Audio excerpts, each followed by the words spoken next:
Welcome everybody, and thank you for showing up for our wonderful presentation today. Our main attraction will be Revelations Persona Part 9, part of the continuing I Played a Thing Revelations Persona series.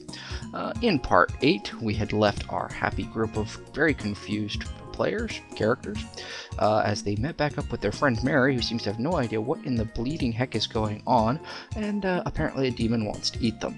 Haha, you're dangerous, I'm going to eat you. That's kind of how I feel about corn chips. Let's get going.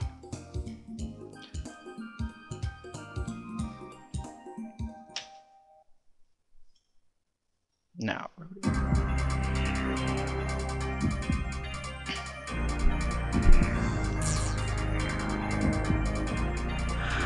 notice that they're completely ignoring my layout. I'm happy they did that. Slap fight. I forgot to equip her with a bow, didn't I? Not that it matters in this sequence anyway. Persona! Mary starts off with actually an extremely effective persona. It doesn't hold up through most of the game, but initially it's hysterically useful, simply because it's the first persona you're going to stumble on that knows how to cure people. You need to use the heck out of that persona. Freeze everything. Cure. Throw multi-arrows. It learns an attack later that lets her shoot multiple arrows at everybody on screen. It's absolutely just magnificent. You ditch it later, like you do with all the persona, but for the beginning game through most of the CBET Corporation, she's just marvelous. You'll use the heck out of her. It's nice to have a magic user that's really competent. It's a change of pace, I'll say that.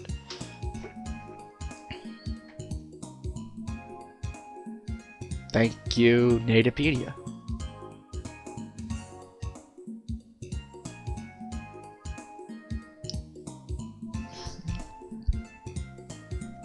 That's not how that line works, Nate.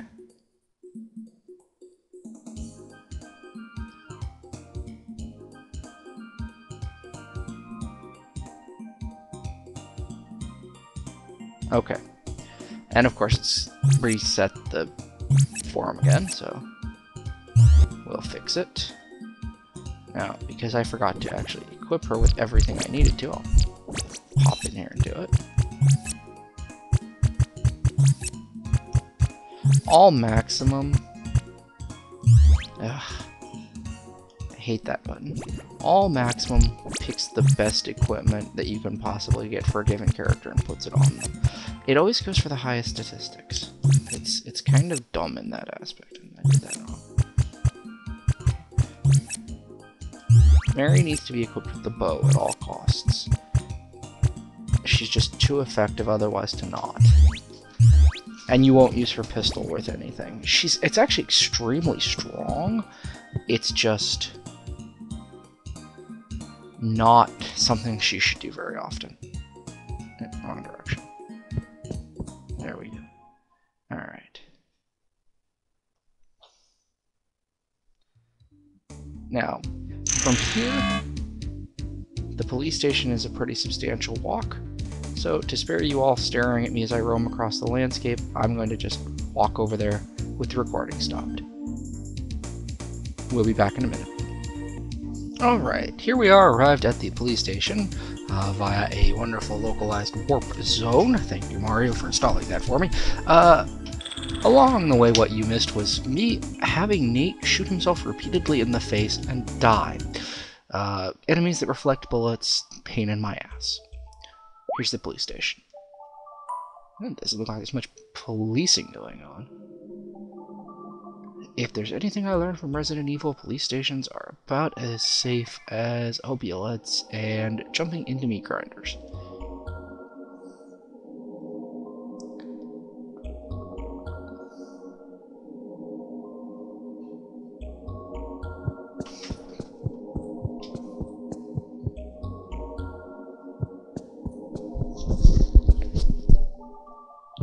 Gee, I wonder where they keep the keys around here.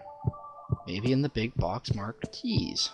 I don't know, possibility.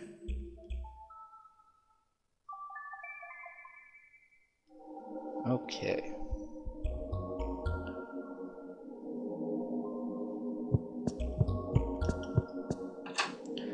into a dungeon.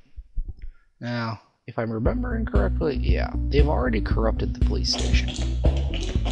It is nonsensical and completely scrambled. And no, a nudgy area like that is not a secret of any sort. No, keep thinking with your Wolfenstein heads.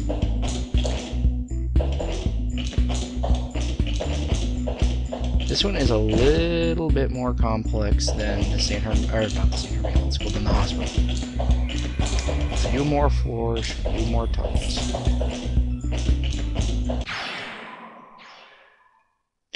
Part of the problem, and that was a fight sequence there, I'm sure you figured that much out, with emphasizing Mary's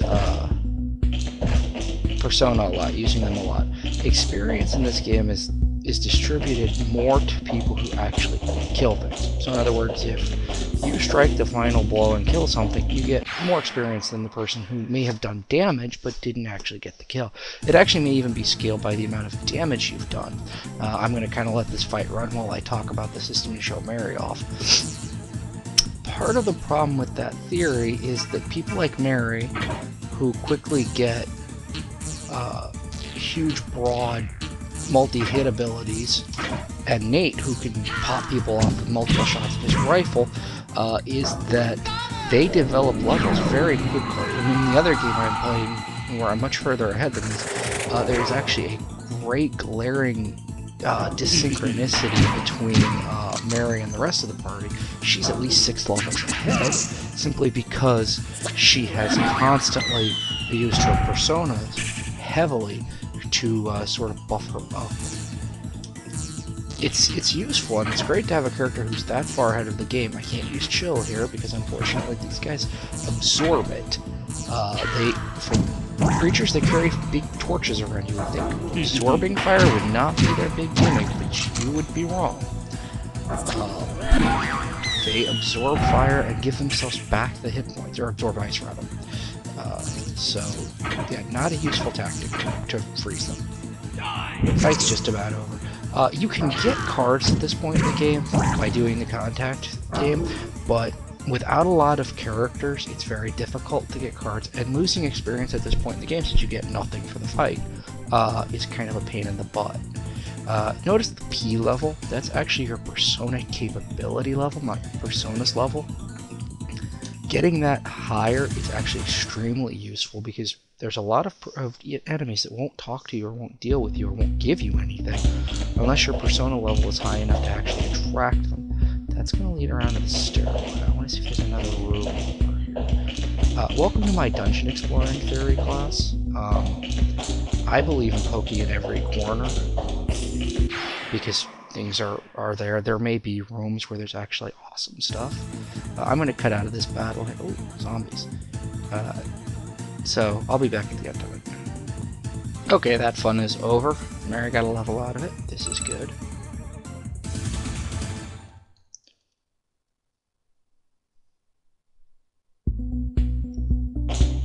I don't think there's anything to be gathered by going this way, but that's one of those things where if you don't know for sure. And wandering around these dungeons, getting into more combat, that's actually a good thing. One of the things I haven't mentioned so far is the moon meter that you can see in the upper corner.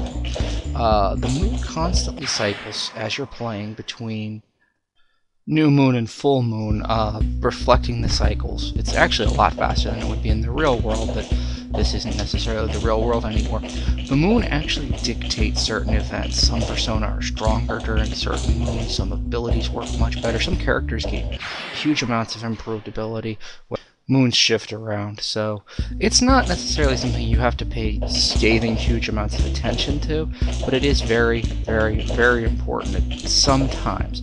It's another optional subsystem that's useful and kind of interesting, something they tacked on the side that's really great.